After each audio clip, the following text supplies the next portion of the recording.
When my brother died of cancer, I gave the trustee, Ferris of Chabad of the East Bay, and his attorney, William John Rogers of Petaluma, license number 154219, just weeks after my brother died. I've been living with him as a caregiver. He had cancer 6 years.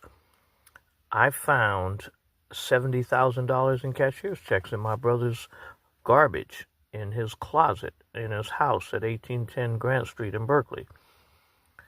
$70,000 in cashier's checks. One check was like $23,000, $17,000, $20,000. Now, my two sisters are poor in their 60s. The trust that they had provided for us, this Mr. Ferris of Chabad of the East Bay, my brother made this man the trustee of his trust. And they gave us a trust, and it said $30,000 each for my sisters and I.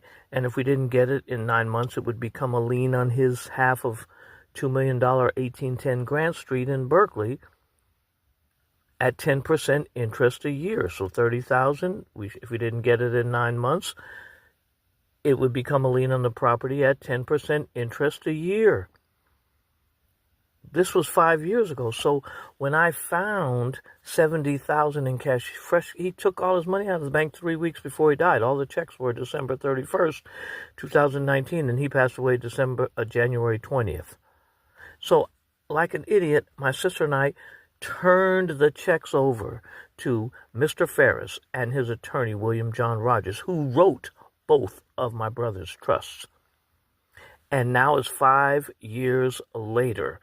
My sisters are facing retirement without any money. They're single. One is a single mother. They don't have a penny. They don't have education. Our brother promised them $30,000 each plus 10% interest a year. There will be a lien on his property.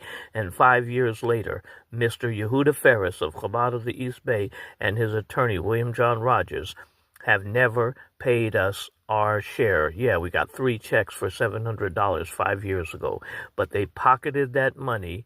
They sold the property for $82,000, and they evicted me. They threatened me with disinheritance if I didn't leave the property in the middle of the COVID pandemic. And when I dismissed my probate lawsuits to file another day, they convinced the probate judge to label me as a vexatious litigant. You be the judge.